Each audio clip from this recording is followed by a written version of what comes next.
Have you ever had your world subtly shift beneath your feet, like stepping on a loose stone, and not even realizing it at first? That's how I felt walking into my usual branch, just to grab a little cash, nothing out of the ordinary. I smiled at the young teller, handed over my card, my ID, feeling comfortable, familiar. But the moment her face flickered, just for a second, that's when I knew something was wrong. Her expression froze. Then she masked it with that polite customer service smile. "Just a moment, Miss Bannister. Let me check something," she said softly, stepping away. Seconds stretched, knots tight in my stomach. Then Elise, the branch manager, appeared, a calm, neat woman, polite but with an uncertain edge. She invited me into her community center, and suddenly, the weight of the world pressed down. She pushed a statement across the desk, and I stared. "Balance, 3,812? That can't be right." I double-checked, but the number told a different story. A story of over the past few months, large transfers to the same mysterious account, JR Holdings, LLC. My mind refused to process the sum, $5,000, $12,500, $18,700, each labeled the same. I blinked. I don't have a business. My voice was small, almost trembling. Elise's gentle smile was heavy with sympathy. She told me to speak to a financial advisor, to report fraud if I needed, and all I could do was nod, walk out of that bank feeling like I was floating, scattering pieces of my peace, trying to make sense of the chaos lurking in plain sight. In that instant, trust shattered like glass. Who? Why? How deep does this go? The quiet hum of everyday life now feels underlined with doubt, and I'm left clutching questions that echo long after the doors close behind me. I didn't even take off my shoes when I got home. Instead, I headed straight for the kitchen table and sat down. The house was dead silent, so quiet it felt like I was shrinking into the shadows. That kind of silence that thickens in your ears, makes everything else fade away. I spread the bank statement in front of me. My hands started trembling, and a terrible twist sank in my stomach. All those years, 36 of them, working hardest in the school cafeteria. Waking before dawn to make biscuits, mopping floors while others retired. I sacrificed birthdays, skipped doctor's appointments, every dollar of that pension earned through sweat and sacrifice. And now, I looked at the numbers. My eyes refused to believe what they saw. My son, Jalen, the sharpest kid I know, always dressed like a young boss, always talking about real estate investments, new cars, and shoes that cost more than my light bill. Had I finally missed him climbing that ladder? I picked up my phone and dialed him. He answered on the second ring. "Hey, Mama, everything all right?" His voice sounded normal. Calm. Too calm. "I went to the bank today," I said, trying to keep my voice steady. "My account's almost empty." There was a silence, longer than it should be. Then he chuckled. "Oh, that? Yeah, just some business stuff." His tone was too casual. "I moved some of your funds into a better account. It's all safe." "What business stuff?" I asked, voice shaking. "You didn't tell me about any of this." He hesitated. "We talked about it a few months ago, Mama. Remember? You told me to handle things for you. I set up a holding account." My heart stopped. "No, Jalen," I whispered. "I never said that. Never gave you permission." "Probably just forgot," he said, that edge in his voice. "I have the papers. It's handled. Your money's just working for you now." He hangs up, just like that. Left me sitting there, gazing at the fading sunlight stretching across the kitchen floor, shadows creeping in. For a long moment, I couldn't breathe. My mind raced. How had I been so trusting? How deep did this go? I sat frozen, clarity squeezing through my shock, truths I didn't want to face. Trust shattered, questions echoing. Then I looked at the statement again. The numbers. They weren't just stolen. They pointed to something bigger, darker, something I never saw coming. A hidden world of fraud, woven through my life in ways I never imagined. A world I had unknowingly been tied to all along, just waiting to unravel. The scent of rain and the faint rustle of leaves outside filtered through the quiet kitchen as Miss Bannister unfolded the bank statement. Each line of unfamiliar withdrawals felt like a dagger, her trembling fingertips tracing digits she didn't recognize. Money slipping away, vanishing into a hidden darkness she'd never seen approaching. Her pulse quickened, echoing the distant hum of her trust unraveling. How could someone she loved, her own son, turn into a stranger so fast? Her heart clenched with confusion. She dropped the paper, her wide eyes fixing on the silence that now filled the room, nothing but the weight of betrayal pressing down. The shock was thick, bitter, licking at her insides, threatening to swallow her whole. Her mind spun. How deep did this betrayal run? Who was really behind these numbers?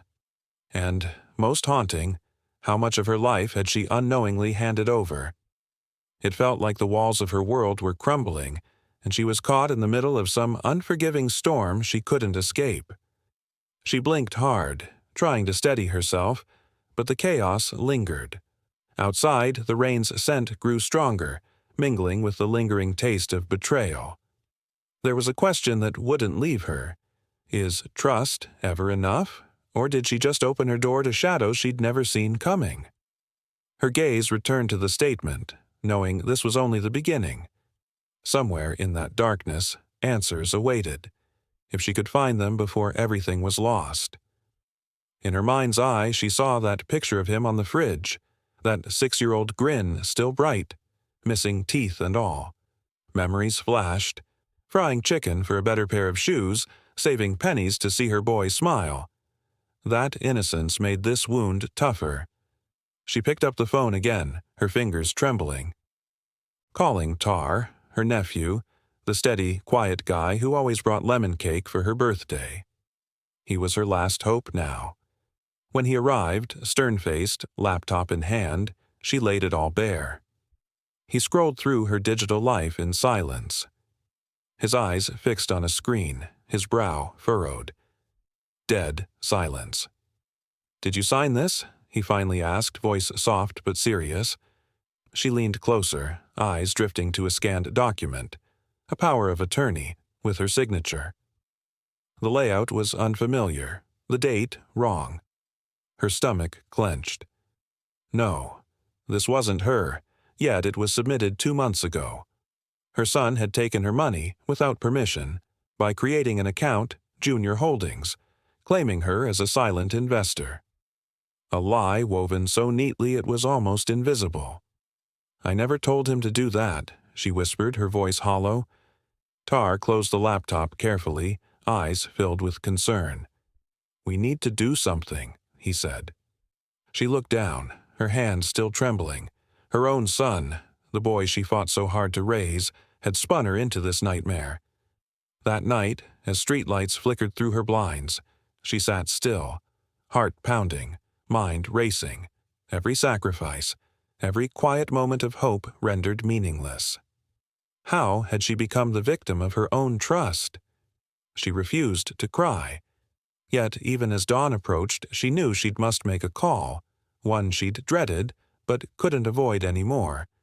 That call would start a fight, unravel layers she never wanted to confront. But if she didn't, the darkness might swallow everything whole. That morning, everything felt still, like the calm before an unexpected storm. Miss Bannister hadn't even finished fixing her hair when Tara arrived, clutching his laptop and a folder overflowing with screenshots. 2 blueberry muffins peeked out of a brown paper bag, soft in the middle, exactly how she liked them. Thoughtfulness, that's what she loved about him. He settled at her kitchen table, voice steady but gentle as he laid out what he'd uncovered. Peering at her screen, Tara pointed to the email she supposedly sent Jalin, her signature, scanned and attached to a power of attorney. At first glance, it looked legit. But then Miss Bannister's eyes narrowed. The shape of the D. The R in Bannister. None of it looked like her own handwriting. Her heart skipped a beat. "That's not mine," she whispered, voice trembling. "I never signed this." Tara nodded, serious now. "I figured. And check this.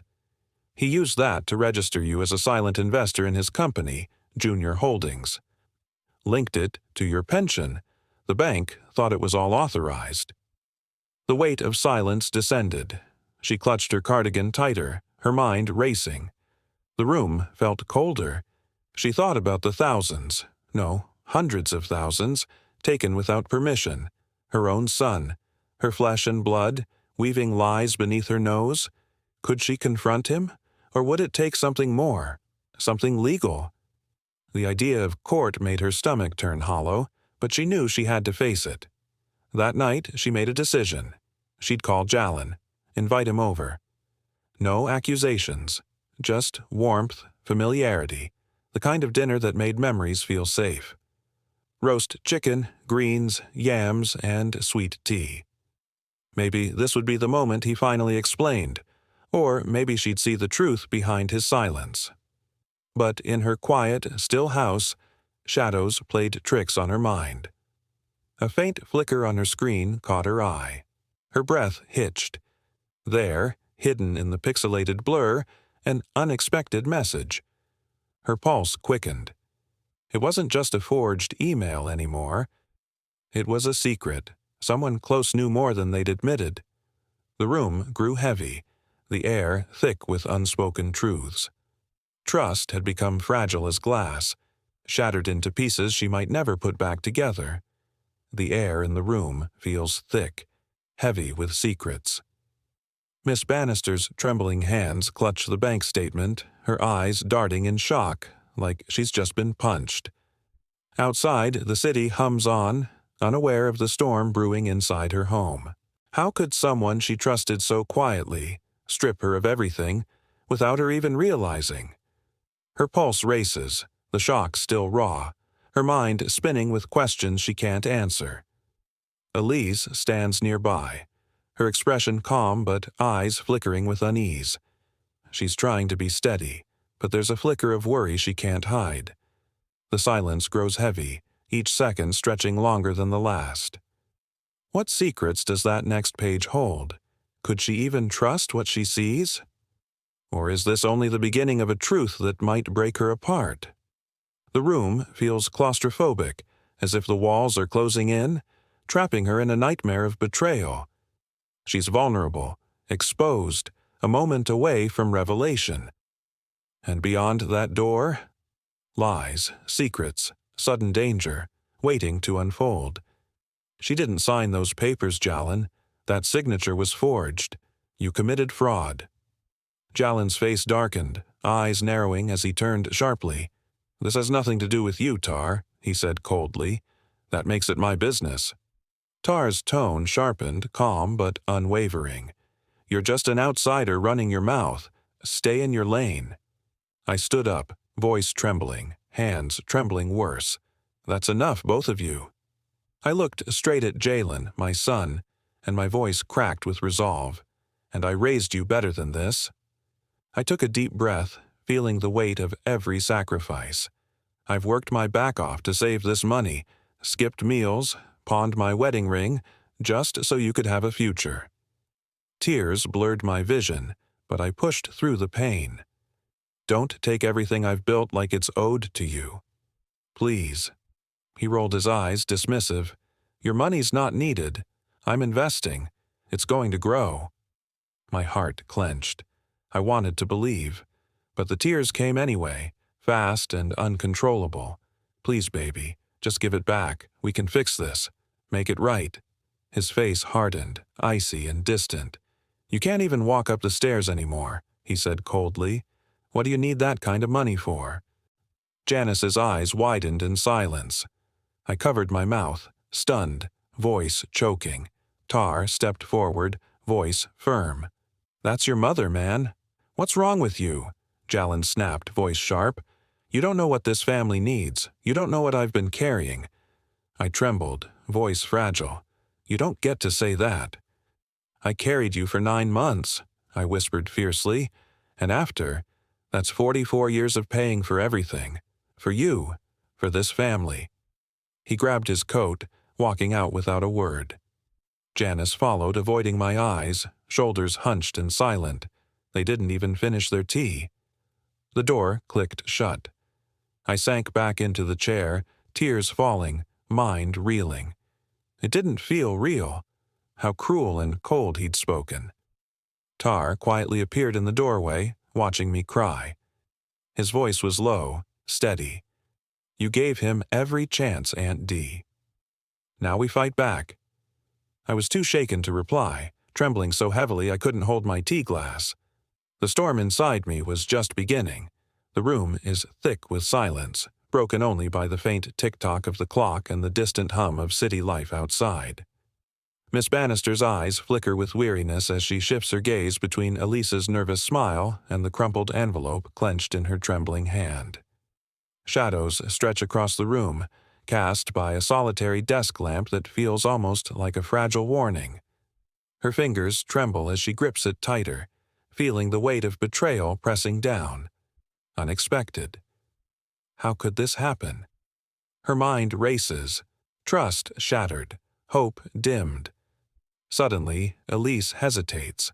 Her voice falters, and that cryptic line from the letter echoes softly inside her head. Deadline approaching. The air feels heavy, thick with unspoken fears. Will she uncover the truth in time, or is this the moment everything crumbles? The silence stretches, unbearable. What secrets does this envelope hold? Why does it feel like everything's about to change forever? The clock's steady tick feels like a countdown, and somehow she knows. Once she opens it, nothing will be the same. Not just today. Not ever. Trust wavers, powerlessness creeps in, yet beneath her vulnerability, something fierce flickers. A resolve to understand, to find clarity, to face whatever comes next. But does she have enough time, or is the shock about to deepen? The tension tightens, leaving us hanging in that fragile moment, on the edge of revelation. The room feels frozen. Miss Bannister's eyes flicker between the darkened window and Elisa's trembling hands. Outside, the city hums, a distant, relentless background. But inside, something heavy hangs in the air. She's just uncovered a truth that shatters everything she thought she knew. An unexpected betrayal. Her own financial foundation compromised. A secret document in Elisa's trembling grip hints at something darker, something more personal than just numbers. Her pulse quickens, heart pounding against the weight of realization. She hesitates. Should she ask? Should she push? But just as her lips part to speak, a new detail surfaces, an unsettling piece that raises an even darker suspicion. Will this revelation unravel her completely, or is she about to uncover something even more dangerous? The silence thickens. The clock's steady tick feels like a countdown. One more secret, one more truth, and everything she's held onto might come crashing down. The moment teeters on the edge, about to unfold into chaos. What's inside that envelope? And when she finally opens it, will her life be forever changed? Or is this just the beginning? The room was thick with silence, but inside, Miss Bannister's mind was racing. She'd just confronted the impossible. $38 left in her account. It wasn't just a number, it was a punch to the gut. Jalin strolled in uninvited, confidence dripping from him as if he owned the air around him. Eyes flickering with defiance, voice trembling with anger, he insisted he was handling things. Her stomach clenched. "You stole from me," she said, voice sharp now. "You forged my signature. You used my name to fund something fake." He shouted back that it was real, his dream, his building. But she knew better. She saw through that moment of bravado. Quickly, the tension exploded. Tar stepped forward, voice steady but firm. "You need to leave." Jalin's eyes darted, venom in his stare. "You don't even know how the world works," he sneered. "Scrubbing trays for 30 years doesn't make you an expert." Miss Bannister's heartbeat drummed loud enough to drown out everything else. She didn't flinch. Could he see her trembling? Did he notice the flickering doubt hiding behind her eyes? Her mind spun. What was really at stake? When Tar finally snapped, "You betrayed her," the words cut deep. Jallin's next move was a final shot, laced with contempt. "Do what you gotta do, old lady. You're already halfway in the grave." Her hand didn't so much as shake as she stepped back, shutting the door in his face. No reply, no knock. Darkness settled, but inside her, something else ignited.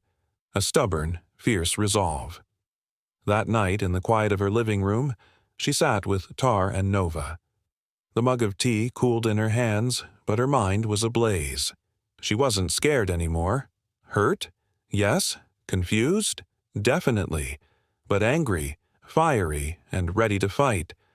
Perhaps that's why Nova said the next step was court, and this time she'd walk in with the truth clenched tight in her fists. Standing at the courthouse, the scent of lemon polish and cold paper filled her senses.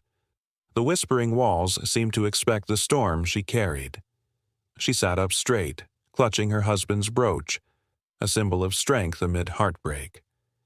Tar, silent yet fierce beside her, radiated quiet support. Was he nervous? Probably. But in that moment, she felt invincible, knowing the road ahead wasn't just about fighting for her money but reclaiming the pieces of her life shattered by betrayal. And just as she steadied herself, a sudden noise at the door. A shadow loomed. Who was coming through that frame? A friend? An enemy? Her heart quickened as the room's heavy silence stretched infinitely. The truth, so close, beckoned to be uncovered. But was this the end, or just the beginning? Miss Bannister sat stiffly in the harsh, fluorescent glow of the bank's waiting area, her fingers clutching a crumpled sheet of paper trembling slightly. The air smelled of stale coffee and cold metal. Her eyes flicked between the stern-faced official behind the desk and Elise, standing nearby with a sympathetic but uncertain expression. The silence stretched, thick enough to cut with a dull blade. The official's face remained inscrutable, yet a peculiar glint flickered in their eyes, something unreadable, something off. Miss Bannister's stomach tightened. Her mind raced. What's the real story behind that paper? That betrayal statement felt like a punch, unanticipated, brutal, as if her very trust had been eroded overnight. She hesitated, breath caught in her throat, about to ask a question. But just then, the official's mouth curled into a subtle smirk. That strange look. What does it mean? What secret are they hiding? Her gaze darted again, her heart pounding a little faster. Was this just a mistake? Or was she staring down the edge of something much darker? A faint hum of the fluorescent lights seemed louder now, droning in her ears. Her hands trembled as she clutched the paper tighter.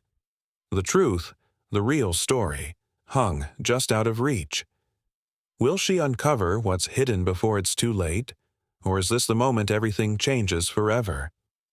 The fluorescent flicker of the bank's waiting room felt like a punishment. The scent of stale coffee, the cold metal of the chair beneath her, and the weight of that crumpled sheet in her trembling hand. Miss Bannister clutched it all like a lifeline. Her eyes flicked to the stern banker, face tight, eyes unreadable, and to Elise standing beside her, polite, reserved, but with that hint of uncertainty lurking just beneath calm words.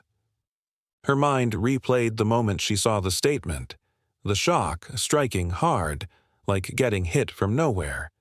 Her trust, that steady, cautious trust, suddenly betrayed. That quiet hum of the fluorescent lights grew louder, echoing the chaos inside her head. Could this be a mistake, or was something darker hidden beneath the official veneer? That subtle smirk, that unreadable look. What secret are they hiding? The tension thickened as she tightened her grip on the paper, the pulse in her neck racing.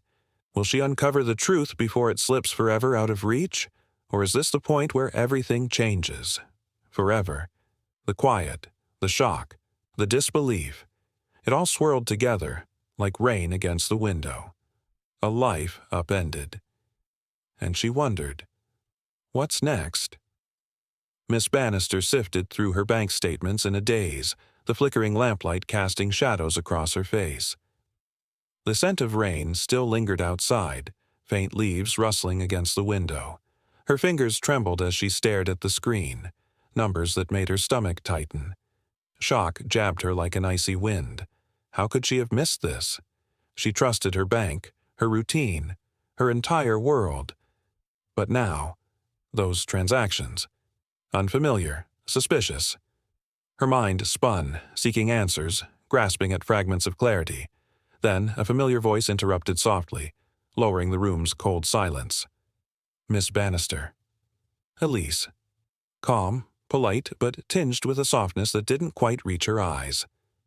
I did this, Elise confessed quietly. Her words felt like a punch. Betrayal. Not from a stranger, no, from someone she'd trusted, someone close. Her heart raced, a web of shared history, loyalty, desperation, all unraveling in the dim glow. The room felt colder now, heavy with secrets.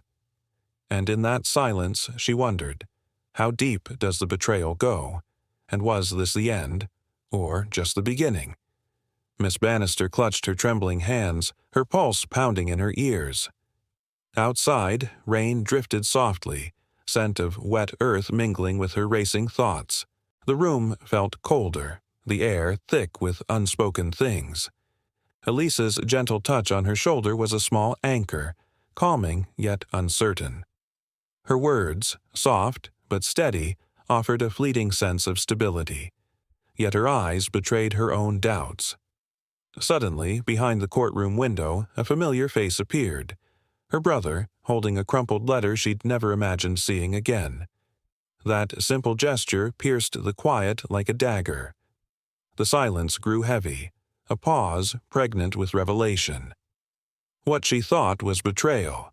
Was it something far darker? A secret buried deep within family roots? Her heart thudded painfully. Her breath hitched as shock turned to burning curiosity. In that moment, everything changed. Trust fractured, truth exposed, the ground shifting beneath her feet. The story was just beginning. Miss Bannister stared blankly at the bank statement, her eyes unfocused, as if the numbers had blurred into a strange, unrecognizable language. The fluorescent lights overhead flickered, a quick, stuttering pulse that cast ghostly shadows on her face. Outside, the rain's scent lingered in the air, wet earth mixing with her racing thoughts. Her fingers trembled, clutching the paper as if it might crumble. How could she have missed this? She trusted her bank, her security, her entire world. But now, those transactions, unfamiliar, suspicious, they felt like a punch to the gut. Her mind spun, grasping for clarity, for answers. Elise stepped nearby, her voice gentle but strained. Miss Bannister. She hesitated, struggling to find the right words, her professionalism masking her own uncertainty. In the sudden silence, thick, heavy, a faint sound echoed from the hallway, something soft yet ominous, a whisper, a shuffle.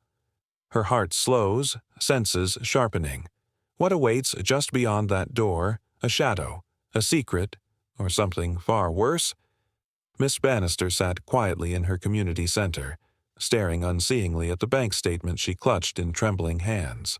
The fluorescent light above flickered in a jagged rhythm, casting ghostly shadows on her face. Outside, the city hummed, a distant murmur blending with the scent of rain lingering in the air, wet earth whispering secrets she couldn't quite hear. Her heart pounded, each beat a heavy thud against her ribs as shock sank in deep. How had she missed this? Trust, in her bank, her security, her entire life, shattered with those unfamiliar transactions. The paper felt like it might disintegrate under her touch. Elise's voice broke through, soft and composed. Miss Bannister. But her words faltered, tentative. Her eyes flicked toward the doorway, where a faint whisper or shuffle seemed to echo beyond sight.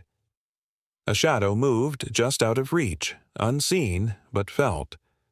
What secrets lie lurking behind that door? What truth is about to be uncovered in this still, heavy silence? In that moment, everything hung in the balance. Her confusion, her vulnerability, the startling possibility of an entirely different reality waiting just behind her. The room shrank around her, holding its breath. And just beyond reach, what is she about to discover? I'd stopped expecting much from that household long ago. The whisper said Jalyn was living in a friend's garage on the east side, sleeping on an air mattress, picking up handyman jobs under fake names to dodge wage garnishment. The man, who once strutted through brunch spots, talking like he owned the world, now begged for paint jobs and yard work. No calls back. Nothing. Sometimes I wonder what it must feel like for him, that first cell door closing behind him. Was it shame? Relief? Did the silence teach him anything? I never visited. He didn't write. The last thing he said to me still echoes, that I was halfway in the grave. I don't think I'll forget it. Not after all I've been through. Words from your child cut sharper than any stranger's, but I knew I couldn't carry him anymore. Not after what he did. I gave him everything, my body, my time, my trust, my savings. When he took it all, I gave him one last thing he didn't ask for: accountability. One evening, sitting on the porch, sipping tea, I saw her. Laya, a little girl from 2 houses down, ran past with her jump rope, waving bright and carefree. "Hi, Miss D," she yelled with a grin. I responded with a smile. "Hey, baby," then turned back to the sunset.